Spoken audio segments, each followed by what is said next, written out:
Tutok na sa programa magpapangiti at makapagbibigay ng saya. Ako po si Valerie Tan, ang inyong tagapaghatid ng mga kwentong Pinoy ang Tibok. Ito ang iHeartPH.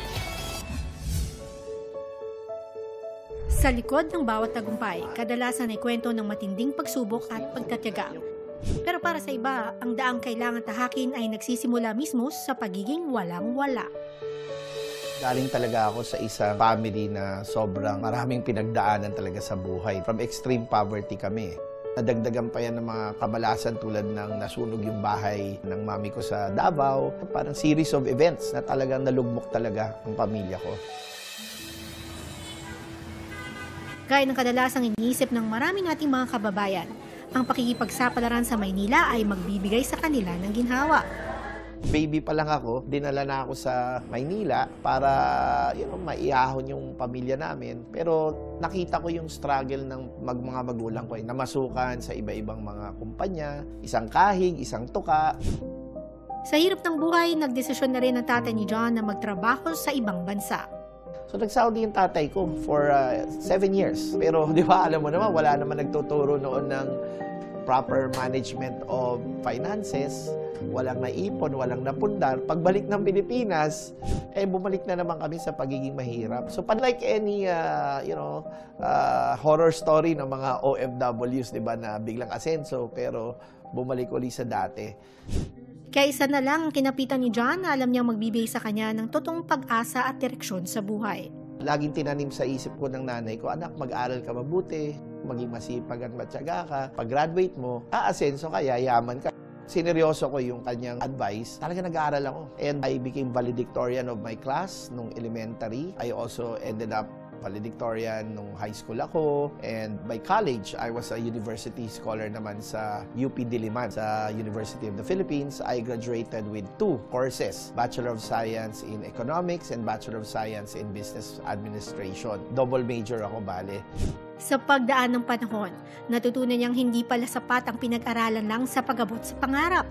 Dahil kinailangan na rin niyang dumaan sa mga pagsubok, pagkatalo, at mga pagkakataong huhubog sa kanyang pagkatao. Nung college, kailangan ko itawid yung sarili ko. Nangyari sa akin, natuto ako mag-sales. Pero hindi ko akalain, isa na pala yun sa mga katulong sa akin kasi na-develop ko yung galing ko sa pakikitungo sa iba-ibang klaseng tao at yung aking persuasion abilities, no? Yung convincing power ko. And dahil dyan, pag-graduate ko ng UP, inaasahan ng tatay ko manager ako ng bangko, nagulat silang lahat, pumasok ako sa sales. Tulad din ng mga magulang ko, namasukan din ako at naging empleyado ko for more than 10 years.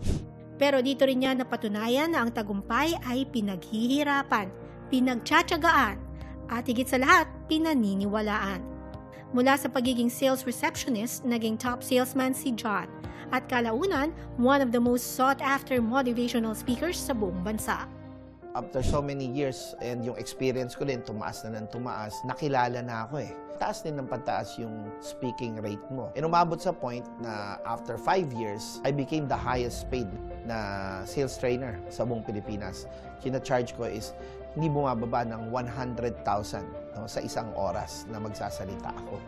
And doon na talagang musbong yung career ko. And nagtayo din ako ng mga negosyo on the side na na-develop ko. Nagkaroon ako ng water refilling station, restaurants, and so on the side, habang nagbibigay ako ng talks na nakakadagdag din sa kita ko nung panahon na yon.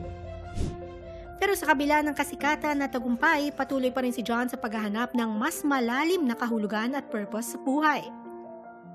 Recipient of the Quilly Award, John Anthony Caleb for Pillars of Success. I was one of the first international best-selling author na pinalakad sa red carpet ng Hollywood.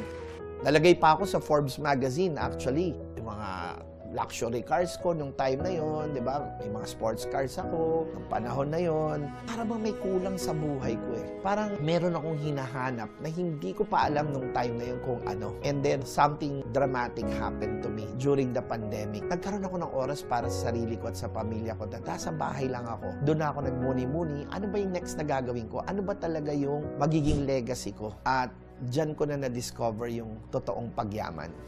Dumating ang malaking turning point sa buhay ni John nang maimbitahan siya sa India at Egypt, kung saan nakilala niya ang spiritual masters na nagbago ng kanyang pananaw at kahulugan sa tagumpay.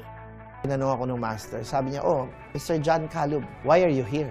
Sinagot ko, nagta-target ako ng 10 billion pesos na net worth. Yun ang gusto kong ma-reach. Tinanong mo, sabi sa akin ng master, tingin mo ba, kung bukas, ibibigay ko na sa iyo yung 10 billion, tingin mo ba, magiging masaya ka na sa buhay mo? Alam mo, hindi ako nakasagot eh. Napaisip ako nung time na yun eh. Nautal ako eh. Hindi ko alam sasabihin. Sabi ko, na-realize ko that life is not just about money. And na-realize ko din doon that the more you chase yung malaking pera, the more nako-compromise yung happiness mo.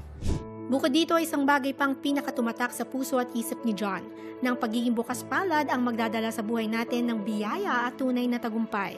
Meron tinatawag na law of giving, na tuwing nagbibigay ka, lalo kang pinadadala ng mas maraming yaman mula sa langit, mula sa universe. Yun yung tinatawag na law of giving. So, kailangan mag-expand ka sa pagbibigay.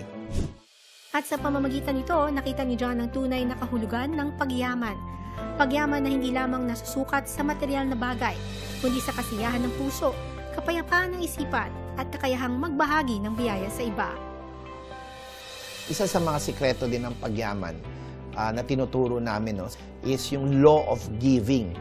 Very simple lang ang batas na ito ng universe. Lahat ng pinamimigay mo, whether pagkain yan, pera yan, tulong yan, lahat bumabalik sa'yo multiplied.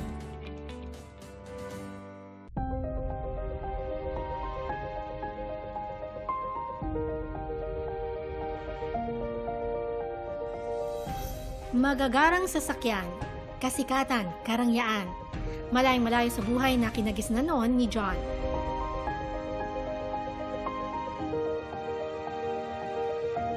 Pero hindi pa rin pala niya rito mahanap ang tunay na kaligayahan sa buhay.